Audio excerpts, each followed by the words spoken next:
இன்று மாற்றத்தின் நாள். மாற்றம் உண்டு. ஆச்சரியமான தேவனுடைய அற்புதமான பரிசுத்த நாமத்திற்கு மகிமை உண்டாவதாக. இயேசுவின் நாமத்தினாலே உங்களை வாழ்த்துகிறேன். சுகமாயிருப்பேன் என்று விசுவாசிக்கிறேன். ஆண்டவர் உங்களோடு கூட இருந்து நடத்தி வருகிற எல்லா பாதைகளுக்காக ஆண்டவருக்கு ஸ்தோத்திரம். நிச்சய மாற்றம் உண்டு. சுகமாயிருப்பேன் என்று விசுவாசிக்கிறேன். உங்கள் சுகத்தை விரும்புகிறோம், உங்களுக்காக ஜெபிக்கிறோம். கர்த்தர் நிச்சயமாய் உங்கள் வாழ்க்கையில் இந்த மாதத்தில் ஒரு மாற்றத்தை உண்டு பண்ணட்டும் என்று இயேசுவின் நாமத்தில் ஜெபிக்கிறோம். கர்த்தர் உங்களோடு கூட இருந்து உங்களை அற்புதமாய் நடத்துவாராக. Psalms chapter 18 verse number 33, 18ஆம் சங்கீதத்தின் 33வது வசனத்தை உங்களுக்கு காண்பித்துக் கொடுக்கிறேன். அவர் என் கால்களை மான்களுடைய கால்களை போலாக்கி என்னுடைய உயர்தலங்களில் என்னை நிறுத்துகிறார். He made my feet like the feet of a deer and set me secure on the heights.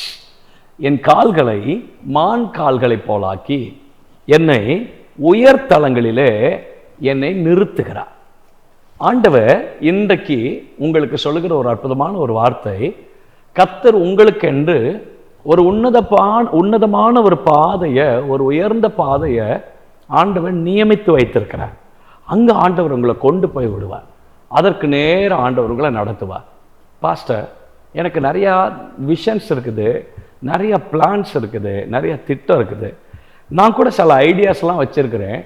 இந்த ஐடியாஸ்லாம் எப்படி நான் இதை எக்ஸிக்யூட் பண்ணணும்னு எனக்கு தெரியல.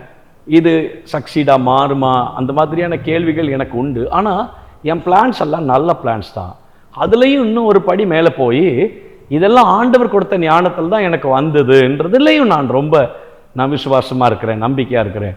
இதெல்லாம் கர்த்தர் கொடுத்த திட்டம் தான்.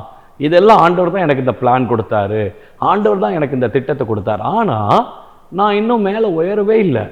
நான் பள்ளத்தாக்கிலேயே தான் இருக்கிறேன். நான் ஒரு பள்ளத்தாக்கின் அனுபவத்தில் கீழேயே தான் உட்கார்ந்துருக்கிறேன். அப்படி என்றால் அப்படிப்பட்டவர்களுக்காக இன்றைக்கி ஆண்டவர் உங்களோடு பேசுகிறார். 49ஆம் அதிகாரம் ஏசாயா தீர்க்கதரிசன புஸ்தகத்தில் 10-11 வசனங்களை உங்களுக்கு முன்பதாக நான் வாசிக்கிறேன். அவர்கள் பசியாக இருப்பதும் இல்லை, தாகமாக இருப்பதும் இல்லை, உஷ்ணமாகிலும் வெயிலாகிலும் அவர்கள் மேல் படுவதும் இல்லை. அவர்களுக்கு இறங்குகிறவர் அவர்களை நடத்தி அவர்களை நீரூற்றண்டைகளுக்கு கொண்டு போய் விடுவார். என் மலைகளெல்லாம் வழிகளாக்குவேன், என் பாதைகள் உயர்த்தப்படும். ஆமென்.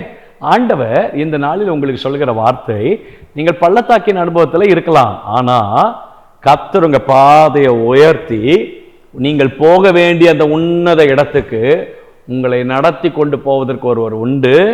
அவர் உங்களை இந்த மாதத்தில் அழகாக நடத்தி கொண்டு நன்மை இருக்கும் இடத்துல கொண்டு போய் உங்களை சேர்ப்பார்.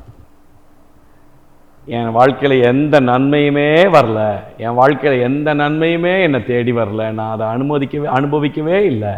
ஆண்டவர் சொல்கிறார், இல்லைப்பா, நன்மை இருக்கும் இடத்துக்கு உன்னை நான் கொண்டு போய் சேர்ப்பேன். நன்மை எங்கே இருக்குதோ, மேய்ச்சல் எங்கே இருக்குதோ, விளைச்சல் எங்கே இருக்குதோ, எங்கே உயர்ந்த எண்ணங்களையும் உயர்ந்த ஆசீர்வாதங்களை நான் வைத்திருக்கிறேனோ, மேன்மையான வழிகளை வைத்திருக்கிறேனோ, அந்த இடத்துல இன்றைக்கு நான் உன்னை கொண்டு போய் சேர்ப்பேன். உங்கள் வாழ்க்கையில் கர்த்தர் கொடுத்துருக்கிற தரிசனங்களாக இருக்கலாம், திட்டங்களாக இருக்கலாம், ஆண்டவர் உங்கள் வாழ்க்கையில் கொடுத்துருக்கிற பெரிய பெரிய தீர்மானங்களாக இருக்கலாம், பிளான்ஸாக இருக்கலாம். உங்கள் கையில் நிறைய ப்ளூ பிரிண்ட்ஸ் ஆண்டவர் உங்கள் கையில் கொடுத்து ஜெபித்து நீங்கள் வாங்கின சில ப்ளூ பிரிண்ட்ஸ் எல்லாம் இன்னும் நிறைவேறாமல் இருக்கலாம். ஆண்டவர் சொல்கிறார், இது எல்லாம் நிறைவேறுவதற்கு நீ எங்கே இருந்தால் இதெல்லாம் நிறைவேறுமோ அந்த உயர்ந்த இடத்துக்கு நானே உன்னை கொண்டு போய் நடத்துவேன். எனக்கு உதவி செய்ய யாருமே இல்லை, எனக்கெல்லாம் யாருமே சப்போர்ட் இல்லை, எனக்கு யாருமே ரெக்கமெண்டேஷன்ஸ் இல்லை. அப்படி சோர்ந்து போய் இருக்கிறீங்களா? ஆண்டவர் உங்களுக்கு நல்ல அனுசாரியாக இருந்து இந்த மாதத்தில் உங்களை அழகாக அந்த வருஷத்தில் உங்கள் கரத்தை பிடிச்சி நன்மை இருக்கும் இடத்துக்கு உங்களை கொண்டு போய் சேர்ப்பார். உங்கள் பாதை லிஃப்ட் உயர்த்தப்பட்ட மாதிரி அப்படியே மேலே உயர்த்தி அந்த மேன்மை இருக்கக்கூடிய இடத்துல, நன்மை இருக்கக்கூடிய இடத்துல ஆண்டவர் உங்களை கொண்டு போய் நிறுத்தி தம்முடைய பூரண கிருபைகளை, பூரண நன்மைகளை நீங்கள் அனுபவிப்பதற்கு, அந்த மேன்மைகளை நீங்கள் காண்பதற்கு ஆண்டவர் உங்களுக்கு அனுக்கிரகம் செய்வார். ஆகவே இன்னைக்கு நீங்கள் தைரியமாக சொல்லுங்கள், கர்த்தர் என் பாதைகளை உயர்தலங்களில் கொண்டு போய் நிறுத்துவார். நான் பள்ளத்தாக்கிலே நிற்க மாட்டேன், ஆண்டவர் என்னை உயர்தலங்களில் கொண்டு போய் நிறுத்துவா, என் பாதைகள் உயர்த்தப்படும். எல்லாரும் சேர்ந்து சொல்லலாமா? கர்த்தர் என் பாதைகளை உயர்தலங்களில் நிறுத்துவா, என் பாதைகள் உயர்த்தப்படும். ஆமென். என் பாதைகள் உயர்த்தப்படும். கர்த்தர் உங்கள் பாதைகளை உயர்த்தி தம்முடைய பூரண சித்தத்தை உங்கள் வாழ்க்கையில நிறைவேற்றுவார். நன்மை இருக்கும் இடத்துக்கு நேர யாரும் அழைத்து கொண்டு போகவில்லை என்றாலும் பரவாயில்லை, தேவன் உங்களை அழைத்து கொண்டு போய் சேர்ப்பார்.